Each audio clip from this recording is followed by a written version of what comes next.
जैन सिद्धांतों में स्तोत्र, भक्ति, पूजा आदि के माध्यम से हमें यही सीखना चाहिए कि हमारा आत्म कल्याण कैसे हो, हमारा आत्महित कैसे हो। कविवर्य भागचंद जी महावीराष्टक में वर्तमान शासन नायक भगवान महावीर स्वामी की स्तुति कर रहे हैं। स्तुति का अर्थ होता है गुणस्मरण, गुणानुवाद, भगवान के गुणों की स्तुति करना, ये स्तुति कहलाती है। और उसका शुद्ध उच्चारण और अर्थ हम समझने का प्रयास कर रहे हैं। कीर्तनकर भगवान के मुखारविंद से, पूर्वाचार्यों के मुखारविंद से जो तत्व की मोती हमारी हृदय रूपी उर्वरा पर बिखरी हुई है, उसकी चमक अपने जीवन में आत्म कल्याण का रास्ता बता रही है। आज वर्तमान में हमारा परम भाग्य है, धर्म के जितने भी तत्व हैं, धर्म की बातें हैं, अधिकांश रूप से सूक्ष्म हैं और परोक्ष भी हैं। वह बातें, वह तत्व हमारे इंद्रिय ज्ञान के गम्य नहीं है। फिर भी पूर्वाचार्यों ने लिपिबद्ध करके हमें समझाने का प्रयास किया है। उस साहित्य के माध्यम से हमें समझने का प्रयास करना चाहिए। उन्होंने समझाया है, हमें समझना चाहिए। शुभ, शुद्ध स्तोत्रादि का उच्चारण करके अपने जीवन को सफल बनाना चाहिए। शुद्ध उच्चारण सफलता का राज्य मार्ग है। हमें कोई भी सूत्र हो, कोई भी पाठ हो, कोई भी गाथाएं हो, शुद्ध उच्चारण के साथ बोलना चाहिए। तो कल हमने देखा था महावीराष्टक का प्रथम काव्य, उसमें जैनाचार्यों ने कहा था, जिनके चैतन्य रूप केवल ज्ञान में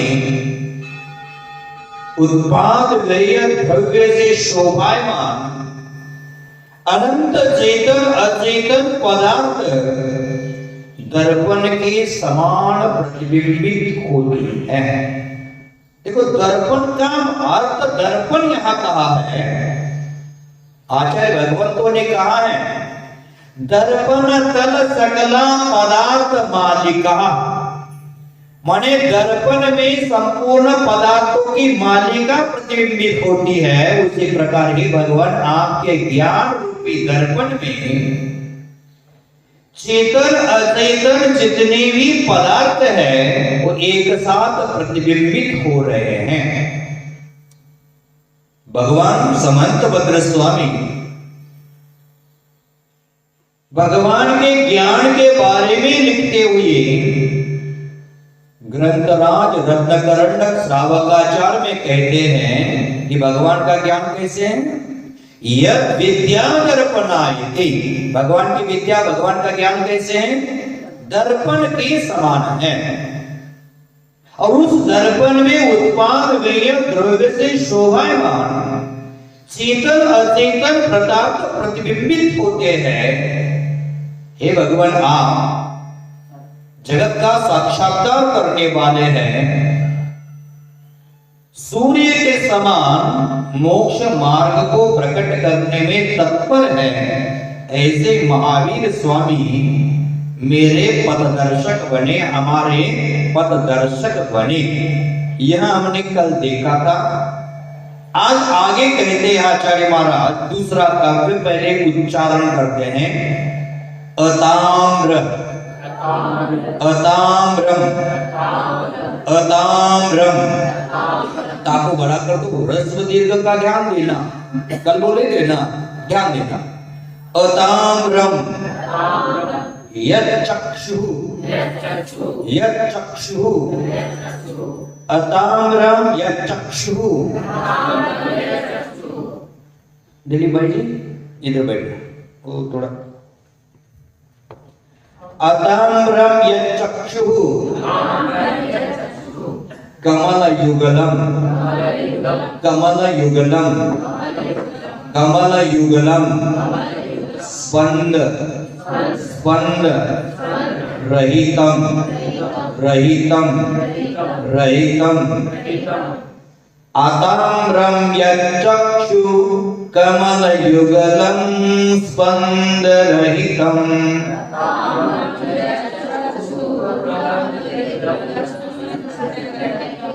जनान जनान कोपापायम कोपापायम कोपापायम प्रकटयति प्रकटयति वाभ्यन्तरमपि वाभ्यन्तरमपि। जनां कोपापायम प्रकटयति वाभ्यन्तरमपि।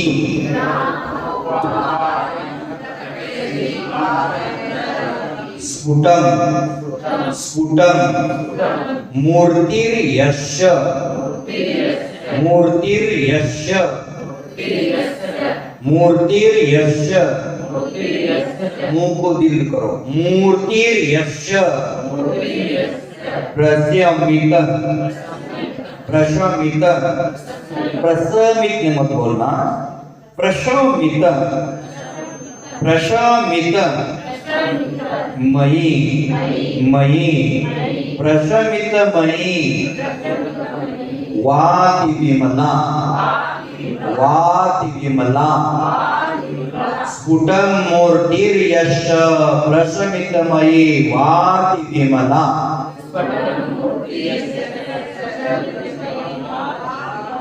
महावीर स्वामी नयन पथगामी भवतु न।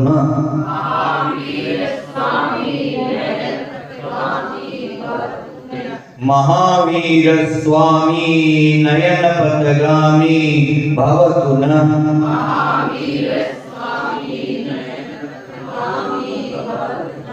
बोलना है, हम उच्चारण करेंगे, बाद में करना है एकदम धीरे से, एकदम अच्छे आनंद से, आनंद विभोर होकर करना। अताम्रम यच्चक्षु कमलयुगलम स्पन्दरहितं। जनान् कोपापायं प्रकटयति वाभ्यन्तरमपि। स्फुटं मूर्तिर्यस्य प्रशमितमयि विमला। महावीर स्वामी नयन पथगामी भवतु न।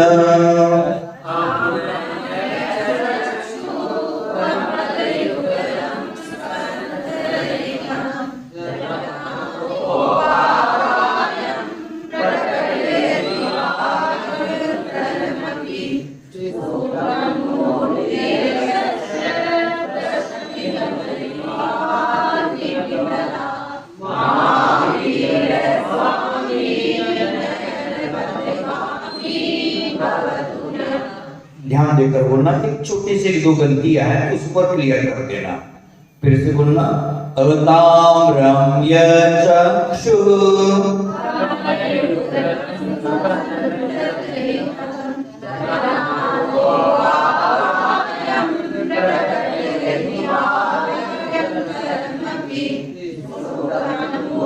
देख लेना, इस स्फुटम नहीं बोलना है। ई शब्द वहां है ही नहीं, हम अपना जलक क्यों लगा रहे हैं? इस स्फुटम स्फुटम मूर्तिर्यस्य, स्व स छोटा बोलो, स्फुटम मूर्तिर्यस्य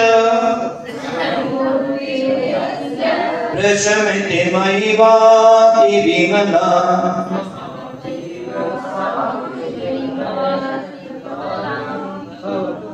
देख लेना हमारे कितनी गलतियां होती हैं। मैं उच्चारण सिखा रहा हूं और आगे लोग बोल रहे महावीर स्वामी नयन बद्धगामी बोल। श्वेतांबर रमणाय है, उनकी बात मुझे बहुत अच्छी लग रही है।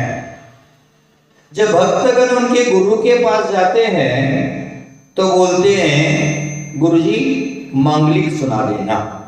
मांगलिक सुना देगा ना का अर्थ क्या होता है?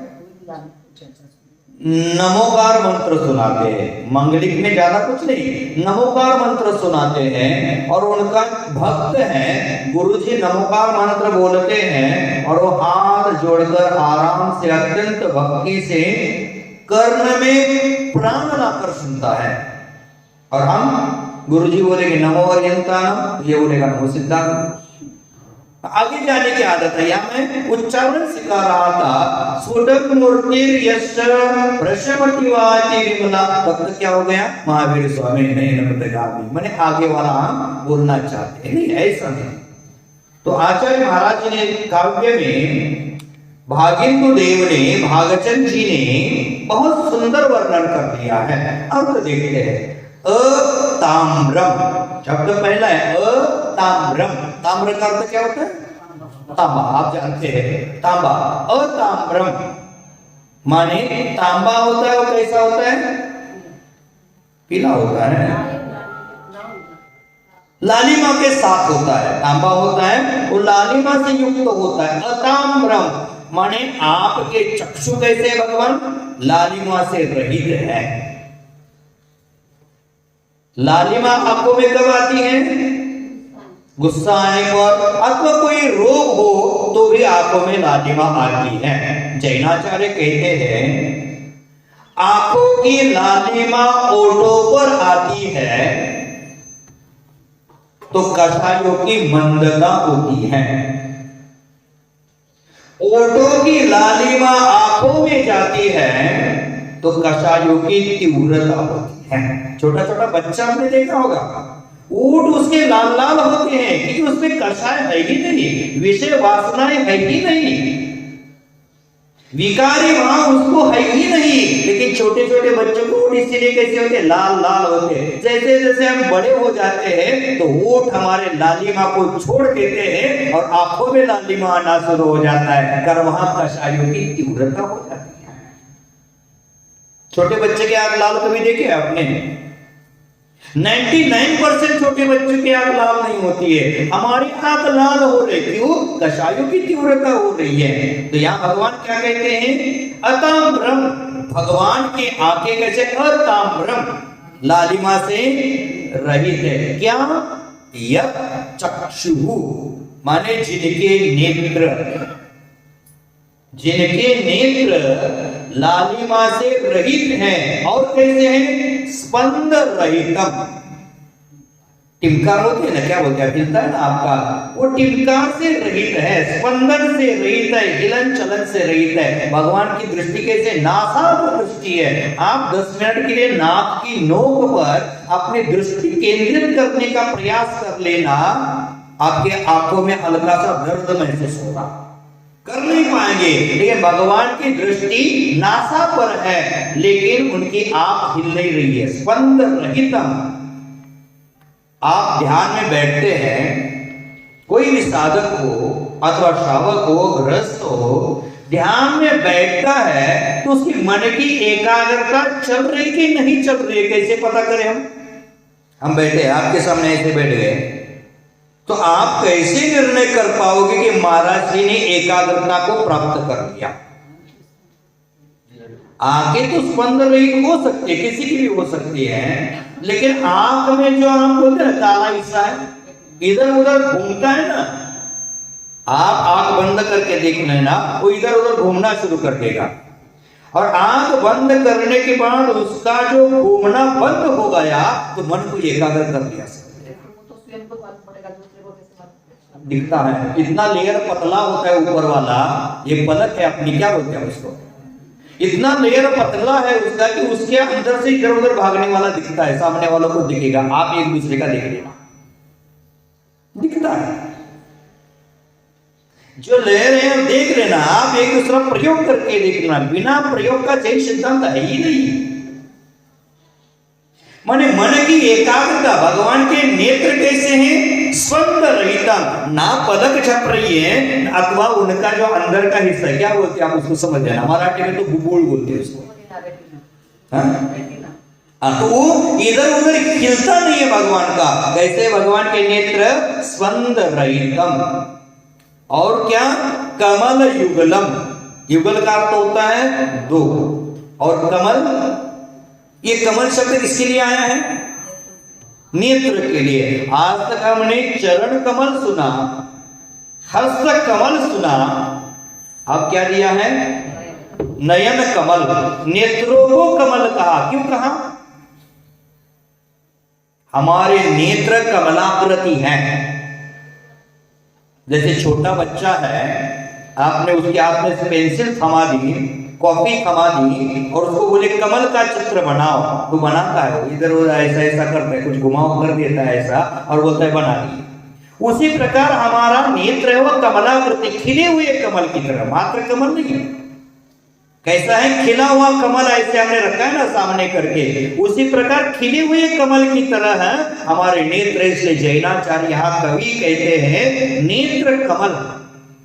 चरण कमल क्यों कहते हैं, दोनों पैर एक साथ कर ऐसे करके खड़े हो जाना, दोनों अंगूठे सामने आ जाएंगे, वो अंगूठा है वो मान लो कमल का मझला हिस्सा है, बाकी की अंगुलियां वो पंखुड़ियां हैं। जैसे छोटा बच्चा को कमल बनाने के लिए बुलाते हैं तो ऐसा बनाएगा, थोड़ा ऐसा बनाएगा, ऐसा बनाएगा, ऐसा बनाएगा, बनाता है ना। तो जो अंगूठा है वो अंगूठा बीच वाला कमल का मझला हिस्सा है, और ये क्या है, कमल, अंगुलियां, मैंने दोनों पैर एक साथ करते हैं तो कमल हो जाता है, इसलिए चरण कमल कहते हैं। अब हाथ को कमल क्यों कहते हैं, जब आप ऐसा करेंगे तो खिले हुए कमल की पंखुड़ी की तरह हो जाता है, इसलिए हाथ को भी कमल कहा जाता है। तो यहां कहते हैं कमल युगलम, देख लेना, कमल युगलम, भगवान कहाँ विराजमान है, कमलासन में। लक्ष्मी कहाँ विराजमान है, कमलासन में। अथवा अन्य देवी देवताओं की प्रतिमाएं अपनी देखी होगी, ज्यादातर ज्यादा कमलासन में होती है, कमल में विराजमान होती हैं। लेकिन कमल वो कैसा होता है, नहीं, जल में भिन्न तो है ही, लेकिन कहीं भी जाओ जगत में, किसी भी धर्म में, किसी भी संप्रदाय में जाओ, कोई भी देवी देवता हो, वितरागी भगवान की जिनबिंब हो, वो बंद कमल में कभी नहीं होते, खिले कमल में होते हैं।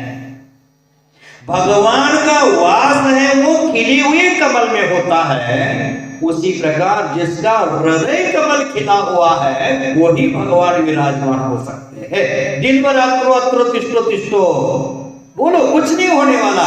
जब तक हमारा हृदय रूपी कमल नहीं खिलेगा तब तक हमारे अंतर हृदय में भगवान का वास नहीं होगा।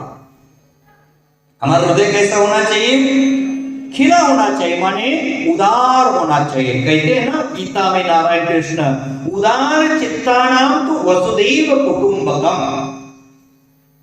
उदार अंतःकरण के जो लोग होते हैं उसको ये वसुधा माने पृथ्वी ही एक कुटुंब की तरह लगती है, एक परिवार की तरह लगती है।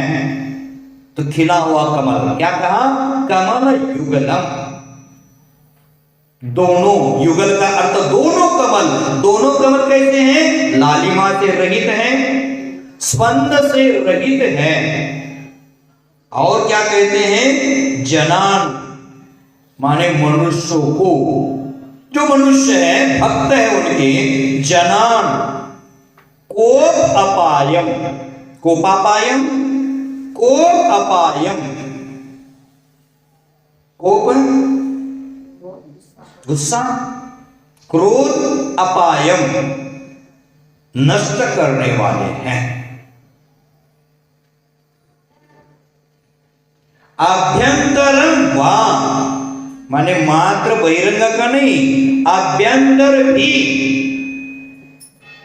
अभ्यंतर और बाहर जो कोप है उसका भी अपाय माने नाश करने वाले हैं।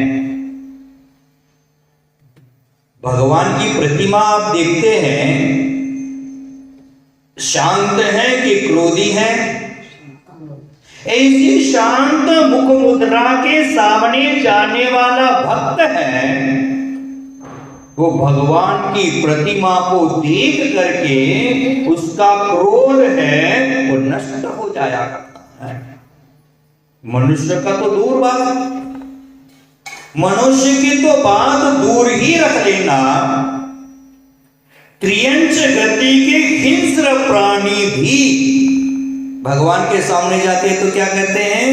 क्रोध पायम, क्रोध का नाश कर देते हैं, क्रोध नष्ट हो जाता है। जैसे शेर है, भगवान के सामने गया तो उसका क्रोध नष्ट हो गया, क्रोध शांत हो गया।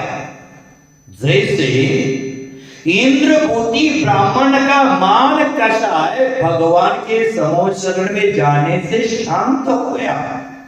कोप का अर्थ मात्र क्रोध ही न लगाते हुए हमें चारों कषाय लगाना है। भगवान के मंदिर में जाते हैं, उनकी मुख मुद्रा देखते, वीतरागी छवि देखते हैं तो क्रोध भी नष्ट हो जाता है, क्रोध भी शांत होता है। भगवान के सामने किसी को मायाचारी करने की भावना नहीं होती है। भगवान के सामने ऐसा कोई होता है क्या? मायाचार करता है क्या कोई? लेकिन हम करते हैं। भगवान के सामने मायाचार से रहित होना चाहिए, लेकिन भगवान के सामने जाकर हम मायाचार करते हैं कि नहीं करते? अर्घ्य बोलते हैं, अर्घ्य में मात्र चावल चढ़ाते हैं और मैंने 8 द्रव्यों का अर्घ्य किया बोलते हैं। मायाचारी मत कर लेना भगवान के सामने, मायाचार का त्याग हो जाता है वीतरागी मुख मुद्रा को देख करके। इसका मतलब हमने उस वीतरागी मुख मुद्रा पर हमारी दृष्टि ही गई हुई है। हमें लगता है भगवान आंख बंद करके बैठे, हम क्या चढ़ाए वो क्या देखने वाले हैं, उनको कुछ फर्क नहीं पड़ता आप क्या चढ़ा रहे हैं। आप चावल चढ़ाओ, मिट्टी चढ़ाओ, उनको कुछ भी फर्क नहीं पड़ेगा, क्योंकि वो लाभ अलाभ से, महल शमशान से, कांच कंचन से, भक्त अभक्त से, निंदा स्तुति करने वालों से राग द्वेष नहीं करते, समता में रहते हैं। तो यहां कहते हैं कि भगवान के मंदिर में आने से कोप अपायम, क्रोध का क्या हो जाता है? अभाव हो जाता है। प्रकटयति, प्रकट करते हैं। यानी भगवान का दर्शन होने से क्या क्या लाभ हो गए? क्रोध अपायम, कोप अपायम, कोप का नाश हो गया। अन्य देवी देवताओं की प्रतिमा आप देखे होंगे, जिह्वा बाहर निकाले हुए, आंख बड़ा करते हुए, भाला चाकू बर्चा त्रिशूल जो भी है मारते हुए, भगवान की प्रतिमा कैसे? इससे रहित है। अब बोलते हैं ना मंदिर जी में आकर पाठ में क्या बोलते हैं?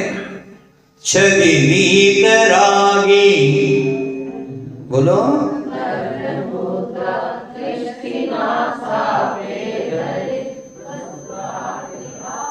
कितना सुंदर भाव लिखा है उस काव्य में भी कवि ने। छवि वीतरागी दृष्टि नासा पे रहे, अन्य इधर उधर देखना उनको छोड़ दिया। इस जगत में देखने लायक कुछ बचा ही नहीं है उनको, इसलिए आंख बंद करके बैठे। लेकिन आंख बंद करके बैठे इसका मतलब वो देखते नहीं है, ऐसा नहीं है।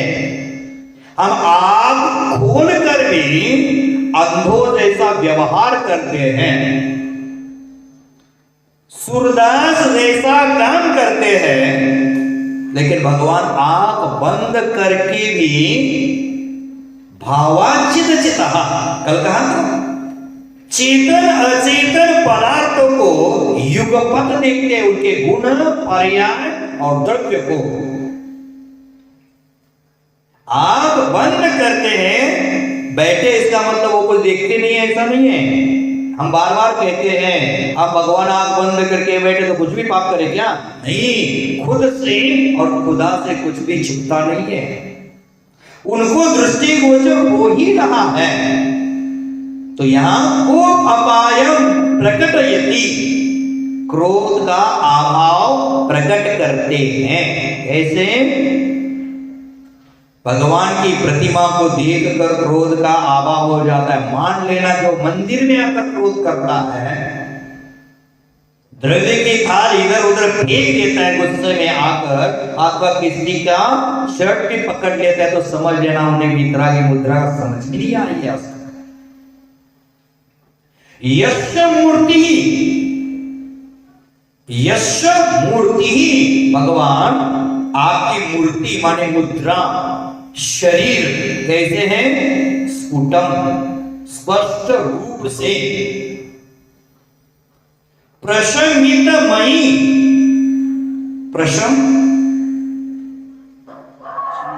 शांत, परम शांति, मात्र शांत नहीं, प्रशमितमयी परम शांति का धारक, और वह और अति विमला, अत्यंत निर्मल है। भगवान की मूर्ति कैसे? अत्यंत शांत है और अति विमला, अत्यंत विमल है, निर्मल है। एक भजन भी गाया जाता है, आपने सुना होगा कभी।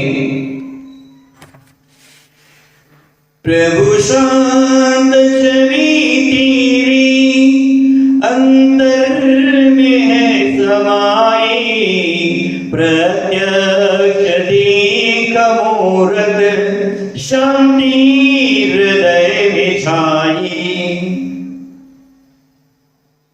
शुभ ज्ञान ज्योति जागी, आत्म स्वरूप जाना, प्रत्यक्ष आज देखा चैतन्य का खजाना।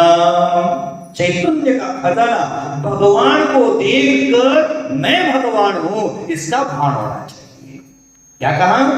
शुभ ज्ञान ज्योति जागी, आत्म स्वरूप जाना, प्रत्यक्ष आज देखा चैतन्य का खजाना। जो दृष्टि पर में भ्रमती, वह घाट नीच में आई, प्रत्यक्ष देख मूरत शांति हृदय में छाई। अक्षय निधि को पाने चरणों में प्रभु के आया, पर प्रभु ने मौन रहकर मुझको भी प्रभु बनाया। भगवान ने क्या दिया मुझे? लेकिन उनको देख कर ही, मौन मुद्रा को देख कर ही मैंने मेरे प्रभुता को प्रकट किया। अंतर में प्रभुता मेरी निश्चय प्रतीति आई, प्रत्यक्ष देख मूरत शांति हृदय में छाई। भगवान की मूरत देखकर हमारे हृदय में शांति छाई। भगवान तो शांत है ही, उनकी तो परम वितराग मुद्रा है ही, लेकिन उनको देखकर हमारे हृदय में क्या हो गया? परम शांति छाई। हे देव आपको लख खुद ही हुआ अकामी, है आश पर की ज्योति में पूर्ण निधि का स्वामी। पर्यायहीनता से मुझ में कमी न आई, प्रत्यक्ष देख मूरत शांति हृदय में छाई। अंतिम कहते कविवर्य, सर्वोत्कृष्ट निज प्रभु तज कर, कहीं न अब मैं जाऊं, जिन बहुत धक्के खाए विश्राम निज में पाओ। हो न मन को ज्योतिष प्रभु शिव सुख डगर बताई, प्रत्यक्ष मूरत देखी शांति हृदय में छाई। प्रत्यक्ष भगवान की मूर्त देखकर, परम शांतमय वीतरागता को देखकर हमारे हृदय में शांति का वास होना चाहिए, शांति का निवास होना चाहिए। भगवान की मूर्ति ऐसी परम वीतरागी है, शांति है। कोप अपायम, भगवान की वीतराग मुद्रा को देखने से कोप का अपाय माने क्रोध नष्ट हो जाता है। और अति विमला, भगवान की प्रतिमा कैसी है? आपने कहा सुना था कि भगवान की प्रतिमा अति विमल है? नहीं सुना? 41 नंबर के काव्य में भक्तांबर में हमने सुना, कोप जो क्रोधी व्यक्ति है वो कैसे होता है? रक्तिक्षण, जिसका अक्ष है वो लाल लाल रक्त जैसे होता है। कोकिल कंठ नीलम, उसका कंठ काला होता है कोकिल के कंठ की तरह। क्रोधोधतम फनीन ये देखा हमने क्रोध के संबंधी, लेकिन भगवान का शरीर परम वीतराग है, अति निर्मल है। कहां सुना था?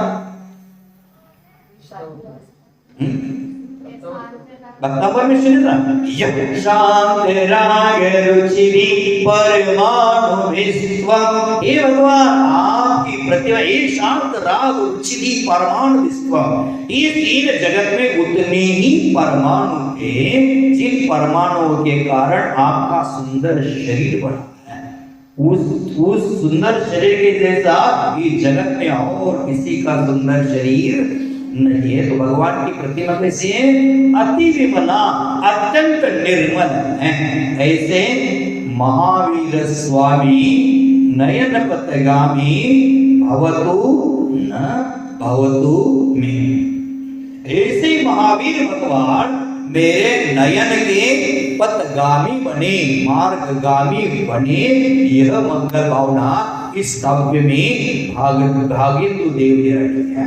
समझ गए अर्थ? पुनः एक बार देख लेना, शब्द टू शब्द अर्थ, बीच में अब इधर उधर नहीं जाएंगे, शब्द टू शब्द समझ लेना। अताम्रम लालिमा रहित, है ना, लालिमा रहित, स्पंद रहितम, स्पंदन रहित, यह चक्षु कमलयुगनम। यह चक्षु माने जिनके दोनों नेत्र रूपी कमल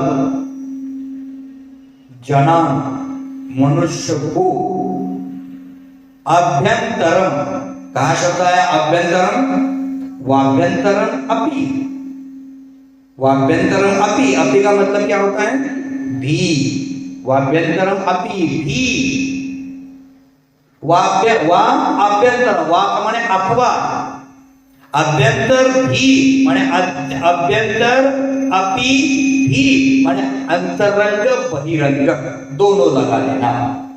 को अपायम माने बाहर से क्रोध को शांत दिखा रहा है, लेकिन अंदर से आग धधक रही है, ऐसा नहीं।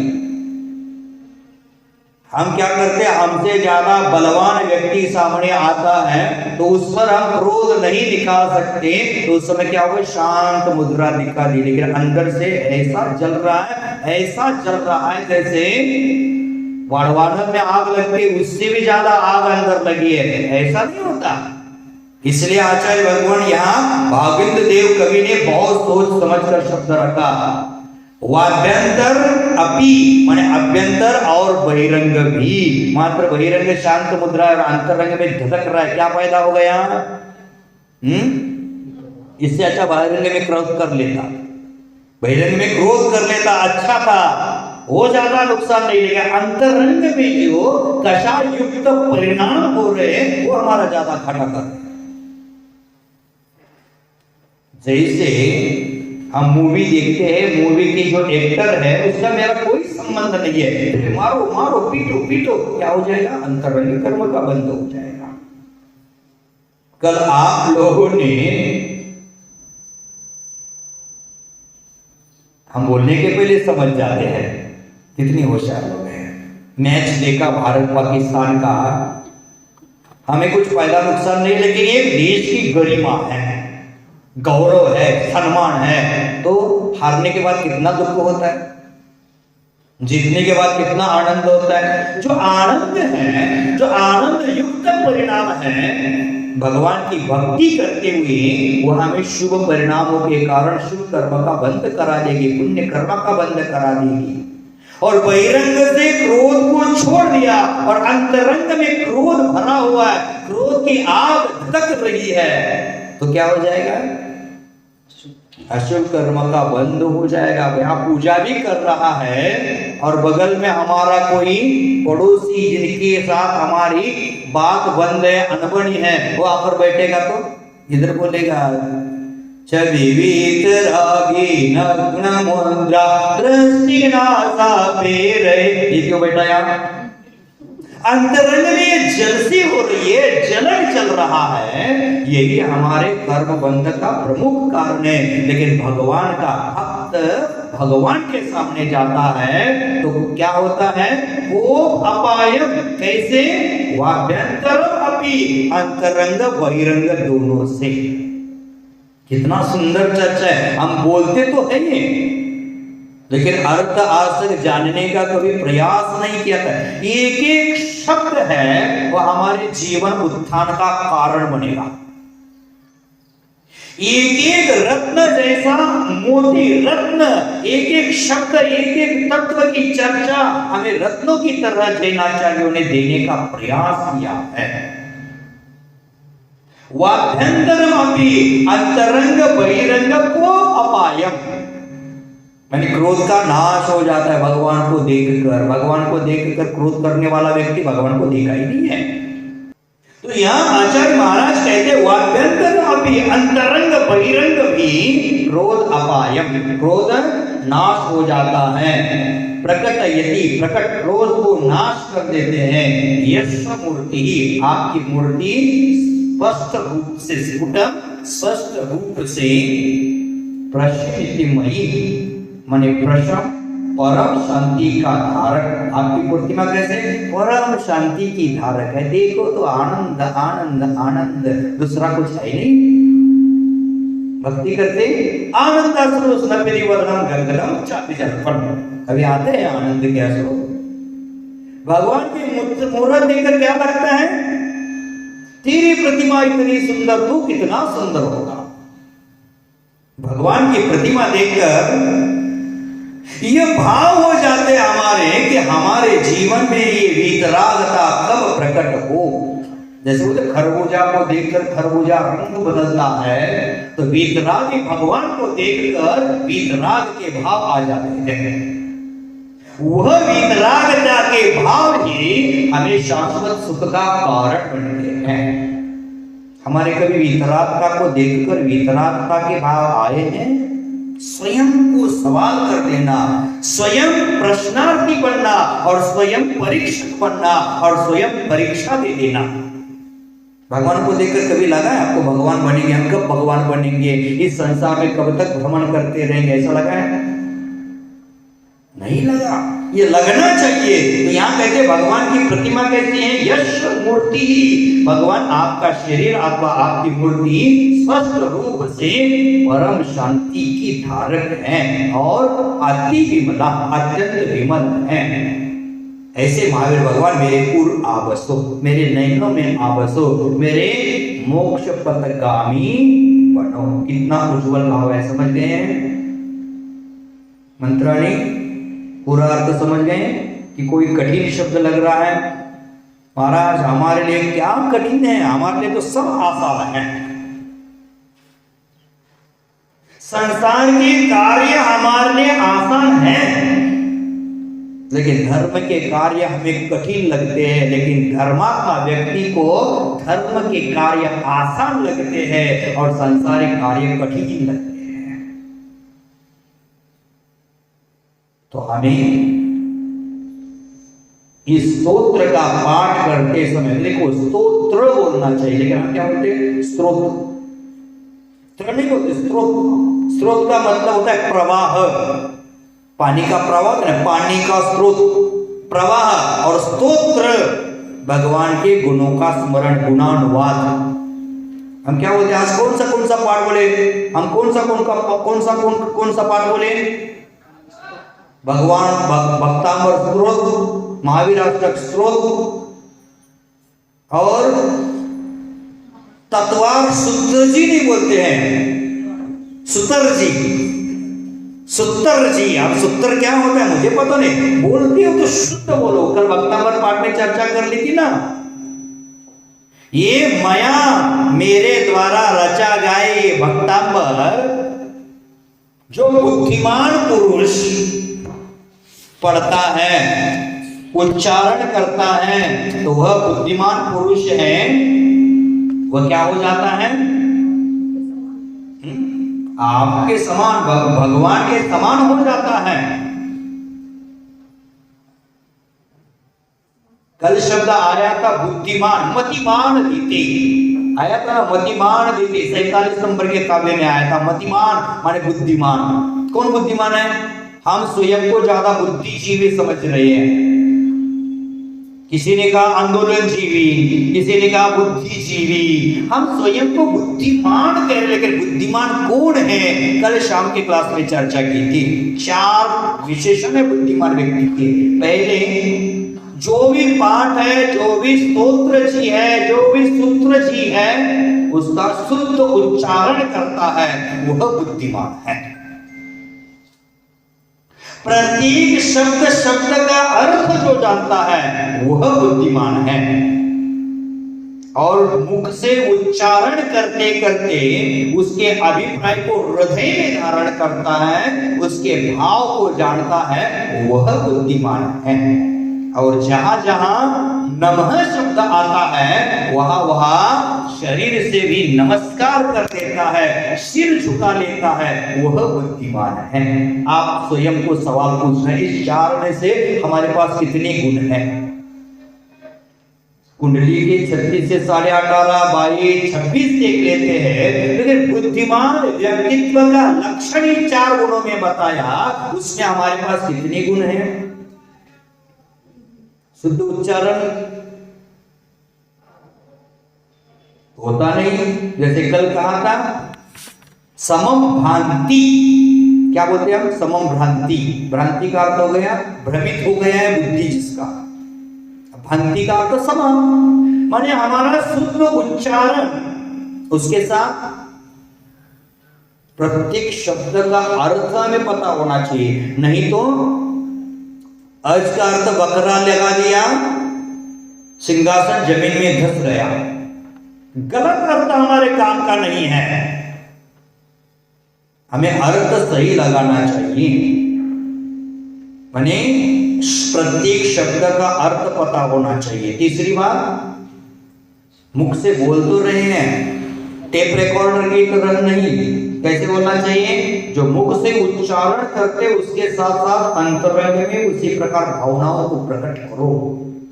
महावीर स्वामी नयन पथगामी भवतु, इतना मत बोलना, मात्र मत बोलना, उसके साथ साथ हे भगवान मेरे मार्गदर्शन बनो, ये बोलो। लेकिन हम क्या करते? उच्चारण कर रहे हैं, इतना हाई स्पीड हमारा होता है, राजधानी भी हमारे सामने फीकी पड़ जाएगी, कामाख्या भी फीकी पड़ जाएगी, कंचन भी फीकी पड़ जाएगी।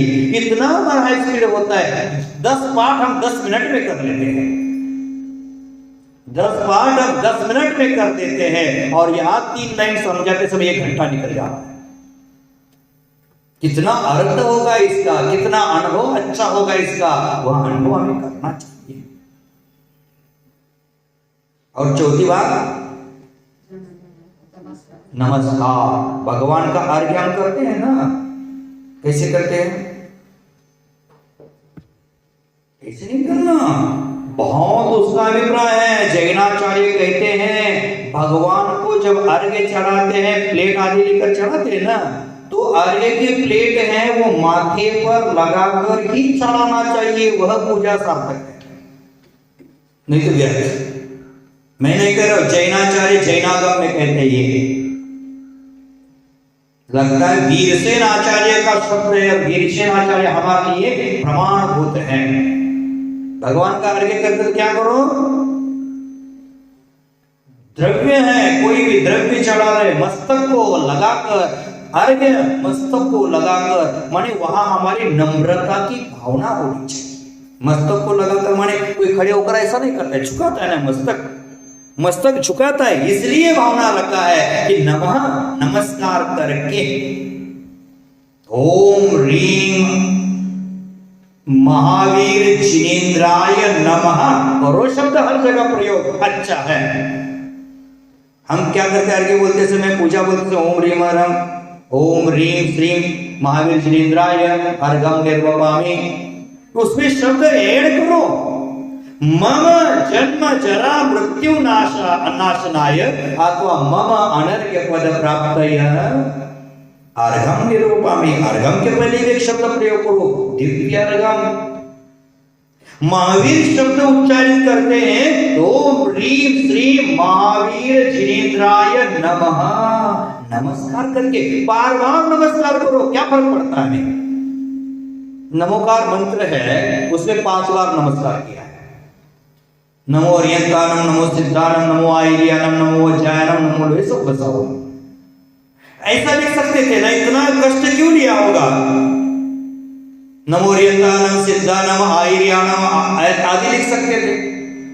आपके इर्द गिर्द में मोमेडियन भाई ज्यादा रहते, पक्का मोमेडियन मुस्लिम है तो दिन में 5 बार नमाज पढ़ता है, 5 बार नम जाता है, झुक झुक कर इसके माथे पर यहाँ निशान आ जाता है, देखा होगा पक्का नमाज पढ़ने वाला का निशान आ जाता है झुक झुक कर। और हमारी कमर मंदिर में आने से टेढ़ी होती है, दुकान में गद्दा लगाकर दिन भर गद्दी पर बैठेगा और मंदिर में आने से पीढ़ा चेयर की आवश्यकता। बहुत सारी माता बहनें भी ऐसी है, घर में सब काम जमीन पर बैठ कर रहेगी, लेकिन यहाँ आने के बाद पीढ़ा चाहिए। तो नमः हमारा अहंकार रूपी नारियल है, एक बार चोट लगाने से टूटने वाला नहीं है। तारा बाबू है, अगर नारियल तोड़ना चाहेगा तो एक झटके में तोड़ देगा, लेकिन डुग्गू टोटो को बोलेंगे तो वो 100 बार चोट लगाएगा तो ही टूटेगा नहीं। उसी प्रकार हमारे अहंकार का नारियल है, वो एक बार नमः की चोट लगाने से टूटेगा नहीं, उसको बार बार चोटिल करना पड़ेगा। तो एक अष्टक करते समय 9 बार नमः शब्द का प्रयोग कर लेना। को अपायम, गुस्सा हमारा नष्ट हो जाएगा, मायाचारी नष्ट हो जाएगी, करो अहंकार नष्ट हो जाएगा, करते हैं नमः। आज वर्तमान में भगवान को भी नमस्कार करते, कोई फिल्म में हीरो हाय हेलो करता है, उसी प्रकार चल रहा है हमारा। क्रिश्चियन थोड़ी है हम जैन हैं, जैन दर्शन में पंचांग नमस्कार कहा है, गवासन में वज्रासन में नमस्कार कहा है, ये नमस्कार जैनियों का नहीं है। अब तो अभी आचार्य भगवान विद्यासागर महाराज ने कहा था, कैसे वो गुरु जी को नमस्कार कर रहे हैं, एक हाथ ऐसा करते और एक हाथ ऐसा करते हैं।